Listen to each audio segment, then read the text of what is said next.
শেখ ওয়াহানের ঘটনা আশরাফ আলী থানভী রহমতুল্লাহি আলাইহি তার পছন্দিদা ওয়াকিয়াত নামে কিতাবের মধ্যে লিখেছেন। এই আলেম একজন বুজুর্গ ছিল, অনেক নেক আমল করত। এই আলেমের ইন্তেকালের বহু বছর পরে ওই পরিবারের একজন মহিলা সদস্যর ইন্তেকাল হয়ে গেল। তাদের পারিবারিক অবস্থান থাকার কারণে সকলেই বলল, যেহেতু আমাদের এই পরিবার থেকে বহু বছর আগে একজন আলেম সে ইন্তেকাল করেছে, মনে হয় তার কবরের মধ্যে তার লাশ আর অবশিষ্ট নাই। যদিও কিছু হাড়-হাড্ডি বাকি থাকে, সেগুলো আমরা এক জায়গায় করে এই জায়গার ভিতরে এই মহিলাকে দাফন করতে পারবো। কিতাবের ভিতরে লেখা হয়, যেই মাত্র কবর খনন করছে, কবরকে খনন করার পরে দেখে এক আশ্চর্য ঘটনা। সেই বহু বছর আগে শেখ ওয়াহান নামে যে আলেমকে কবরের মধ্যে দাফন করেছিল, আজকে নতুন একজন ব্যক্তিকে কবরে দাফন করার জন্য যখন কবরকে খনন করছে, দেখে এই কবরের ভিতরে কোনো পুরুষের লাশ নাই। মনে হয় নব্য একজন মানুষকে এই কবরে দাফন করা হয়েছে। সকলে আশ্চর্য হয়ে যায়, কি ব্যাপার? আমরা তো আলেমকে বহু বছর আগে দাফন করেছি, মনে হয় কয়েকদিনের মধ্যে এই কবরে নতুন করে কাউকে দাফন করা হয়েছে। সকলেই পেরেশানির মধ্যে পড়ে যায়, সকলেই চিন্তার মধ্যে পড়ে যায়। আস্তে আস্তে এই কবরের কাছে গিয়ে যখন এই লাশটার মুখ এরকম ভাবে খুলে দেখে যে এখানে কোনো পুরুষের লাশ নয়, এটা একটা মহিলার লাশ। মুসলমানদের কাফনের পদ্ধতি হলো, পুরুষরা যদি মারা যায় তাহলে 3 কাপড়ে দাফন করতে হয়, আর যদি মহিলা মারা যায় 5 কাপড়ে দাফন করতে হয়। কিন্তু দেখা যায় একে অন্য সিস্টেমে, অন্য কালার, অন্য রঙের কাপড় দ্বারা এই মহিলাকে দাফন করা হয়েছে। যেহেতু হজের মৌসুম ছিল, এই আশ্চর্যজনক ঘটনা মক্কার মধ্যে ছড়িয়ে গেল। ঠিক ওই সময় একজন ইউরোপিয়ান হাজি ইউনুস, তিনিও হজ করতে ইউরোপ থেকে মক্কার মধ্যে চলে আসছেন। তিনি যখন জানতে পারলেন মক্কায় একজন ইহুদি মহিলার লাশ পাওয়া গিয়েছে, তিনিও আশ্চর্য হয়ে সেই লাশকে দেখার জন্য অগ্রসর হলেন। লক্ষ লক্ষ মানুষের ভিড়। ঠিক তিনি আস্তে আস্তে করে মানুষের এই ভিড়কে ভেদ করে সামনের দিকে আসলেন। আসার পরে ওই কবরের কাছে আসলেন। আসার পরে ওই মহিলাকে দেখার সাথে সাথে তিনি চিনে ফেললেন। মানুষদেরকে তিনি বললেন, ও আমার ভাইয়েরা, এই মহিলাকে আমি চিনি। সকল মানুষ তার দিকে অবাক দৃষ্টিতে তাকিয়ে রইল। সকলে কৌতূহলী তাকে জিজ্ঞেস করলো, আপনি তো একজন হাজী সাহেব, আপনি কি এই কাজ করেছেন?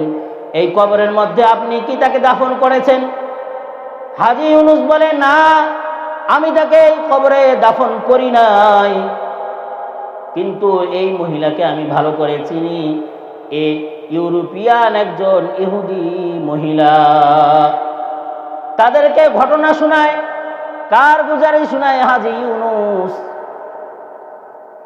এ হলো ইউরোপিয়ান একজন ইহুদি মহিলা। আমি তাদের কোম্পানিতে জব করতাম।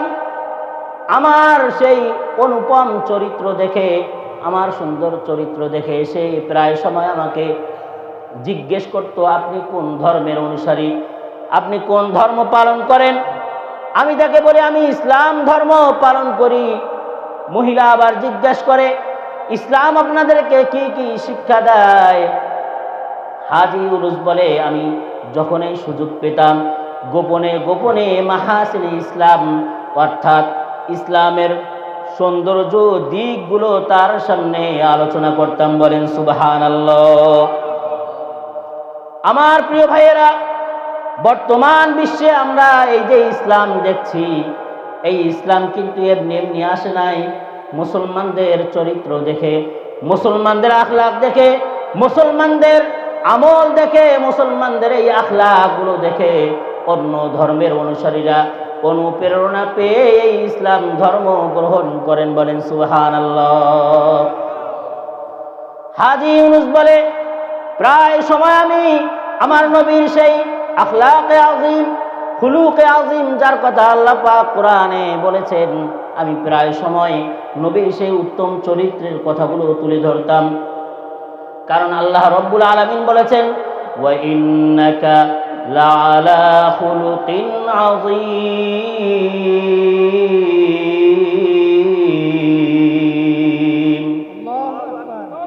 আল্লাহ রব্বুল আলামিন এই আয়াতে কারিমায় বলেন, হে রাসূল, নিশ্চয় আমি আল্লাহ আপনাকে সর্বোত্তম চরিত্রের অধিকারী বানিয়েছি। বলেন সুবহানাল্লাহ। হাজী ইউনূস বলে, এই মহিলা গোপনে যখন আমার কাছে ইসলাম ধর্ম গ্রহণ করলো, মাঝে মাঝে সে আমার কাছে আসতো, আমি তাকে ইসলামের বিভিন্ন দিকগুলো তার সামনে তুলে ধরতাম, আলোচনা করতাম। আস্তে আস্তে সে আরো ইসলামের প্রতি আকৃষ্ট হয়ে যায়, আরো বেশি সে আমল বাড়িয়ে দেয়। সে তার ধর্মের এই কথা তার পরিবারের লোকদের কাছে জানাতে চায়। আমি বলি, বোন, কখনো এই কাজ করবা না। তুমি যদি তোমার এই ইসলাম ধর্মের কথা তোমার পরিবারকে জানাও, তাহলে তারা কিন্তু আমাকে মেরে ফেলবে, আমি কিন্তু আর বেঁচে থাকতে পারবো না। সুতরাং তুমি আমার জীবন রক্ষা করার স্বার্থে তোমার এই ইসলাম ধর্মের কথাটা গোপন রাখবে। বলেন সুবহানাল্লাহ। কিছুদিন যাওয়ার পরে আকস্মিক একটা রোগে ওই মেয়েটি আক্রান্ত হয়ে যায়। এরপরে ওই মেয়েটির ইন্তেকাল হয়ে যায়। হাজী ইউনূস বলেন, হুজুর, তার ইন্তেকালের পরে, সে মারা যাওয়ার পরে তার পরিবারের লোকরা শোক বহন করে। তারা একটা শোকাহত পরিবার হয়ে যায়, সকলে বিভিন্ন পেরেশানির মধ্যে পড়ে যায়। তার থেকেও বেশি কষ্ট আমার, কারণ সে তো আমার হাতে ইসলাম ধর্ম গ্রহণ করেছে। আমি তাকে মুসলমান হওয়ার সুবাদে আমার কাছে ইসলাম ধর্ম গ্রহণ করার কারণে তার শেষ ইচ্ছা, আমার মানসা অনুযায়ী, আমার ধর্ম অনুযায়ী তাকে গোসল করাতে পারলাম না। তাকে আমি ইসলাম ধর্ম অনুযায়ী তাকে শেষ কার্য দাফনটাও করতে পারলাম না।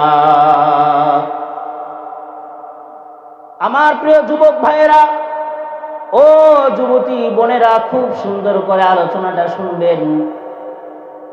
ইতিহাসের কিতাবের মধ্যে লেখা হয়,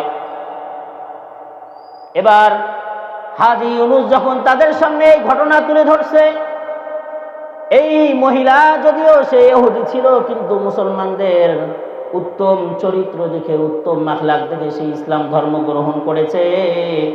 যদিও সে ইউরোপে বসবাস করত, ইসলামকে ভালোবাসার কারণে, আল্লাহ এবং তার রাসূলকে ভালোবাসার কারণে আল্লাহ তার কবরকে ইউরোপ থেকে ট্রান্সফার করে মক্কাতুল মুকাররমায় নিয়ে আসছেন। আওয়াজ দিয়ে বলেন সুবহানাল্লাহ। প্রিয় ভাইয়েরা, ইতিহাসে লেখা হয়, সকলে আশ্চর্য হয়ে যায়, এই মহিলার লাশ যদি এইখানে আসে, তাহলে আলেমের লাশ কোথায় গেল? সকলে উপস্থিত লোকেরা হাজী ইউনূসকে বলল, তাহলে আপনি এবার ইউরোপে যাওয়ার পরে সেই মহিলার কবরটাকে খনন করবেন। খনন করার পরে দেখবেন সেখানে আলেমের লাশ আছে কিনা। তিনি হজ ব্রত পালন করার পরে যখন ইউরোপে গেছে, যাওয়ার পরে তার সেই মহাজন, যার কোম্পানিতে তিনি জব করতেন, তার বাসায় গেলেন। যাওয়ার পরে তাদের সাথে কুশল বিনিময় করলেন। এরপরে তাদেরকে বললেন, আপনাদের মেয়ের লাশটা আমি মক্কাতুল মুকাররমায় দেখে এসেছি। বলেন সুবহানাল্লাহ। ইহুদি ধর্মের লোকেরা মুস্কি হেসে ঠাট্টা স্বরে বললেন, না না, এটা কখনোই হতে পারে না। সে তো ইহুদি ধর্মের অনুসারী ছিল, সে কখনো ইসলাম ধর্মের লোক হতে পারে না। তার লাশ পশ্চিমকালেও মক্কাতুল মুকাররমায় যাওয়া সম্ভব নয়। তিনি এবার চ্যালেঞ্জ করে দিলেন, চ্যালেঞ্জ করলেন, তাহলে তোমরা তার কবরটাকে খনন করে দেখো, তোমরা তার কবরটাকে খনন করে দেখো।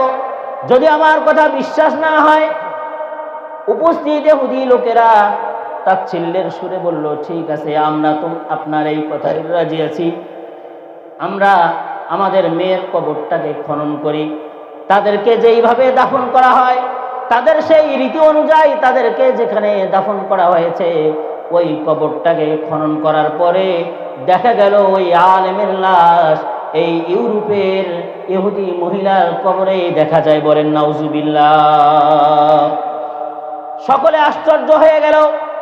হাজী ইউনূস আর দেরি না করে তৎক্ষণাৎ সৌদি আরবে ফোন করলেন, শেখ ওয়াহানের পরিবারে জানিয়ে দিলেন, এখানে তো আমি ওই আলেমের লাশ দেখতে পাচ্ছি, তার দাড়ি, তার খুব সুন্দর চেহারা, তাকে যেভাবে দাফন করা হয়েছে ওই দাফনের কাপড় সহ আমি তাকে এখানে দেখতে পাচ্ছি। উপস্থিত লোকেরা আশ্চর্য হয়ে যায়। একটা আলেমদের কমিটি গঠন করা হলো। এই কমিটি এবার সকলে চিন্তা করলো, কি এমন রয়েছে রহস্যজনক ঘটনা, আমরা এটা জানতে চাই। এজন্য আলেমের একটা দল আলেমের পরিবারে গেল। যাওয়ার পরে আলেমের স্ত্রীকে ডাকলেন। আলেমের স্ত্রীকে জিজ্ঞেস করা হলো, বোন, কি এই ঘটনা, আশ্চর্যজনক ঘটনা। এবার শেখ ওয়াহানের স্ত্রী বলে, হুজুর, আমার স্বামী একজন দিনদার ব্যক্তি ছিলেন, সে অত্যন্ত আমানতদার ছিলেন, মুআমালাত মুআশারাত আখলাকিয়াতের ক্ষেত্রে একজন শ্রেষ্ঠ ব্যক্তি ছিলেন। আমি স্ত্রী হিসাবে আমার সকল হক সে সঠিকভাবে পালন করত। সব দিক থেকে তার আখলাক খুব সুন্দর ছিল, কিন্তু শুধুমাত্র একটা বিষয় আমি সব সময় লক্ষ্য করেছি। সেই বিষয়টা হলো, আমরা স্বামী স্ত্রীর মুজামাতের পরে শীতের রাতে যখন গোসলের সময় হতো, ওই সময় আমার স্বামী প্রায় প্রায় বলতো, আমার কাছে ইসলামের এই বিধানটার চেয়ে ইহুদিদের ধর্মের এই রীতিটা খুব ভালো লাগে, কারণ ইসলামের মধ্যে স্বামী স্ত্রীর মুজামাতের পরে গোসল করা ফরজ হয়ে যায়, কিন্তু ইহুদি ধর্মের ভিতরে স্বামী স্ত্রীর মুজামাতের পরে গোসলের কোনো প্রয়োজন নাই। বলেন নাউজুবিল্লাহ। ইতিহাসের মধ্যে লেখা হয়, স্ত্রী যখন তার স্বামীর এই ঘটনা আলেমদের সামনে উপস্থাপন করেছে, উপস্থিত সকলেই আলেমরা বুঝে গেল যে শুধুমাত্র ইহুদিদের একটা মাত্র নীতি, যেই রীতিটা তার মধ্যে শুধুমাত্র পছন্দ ছিল।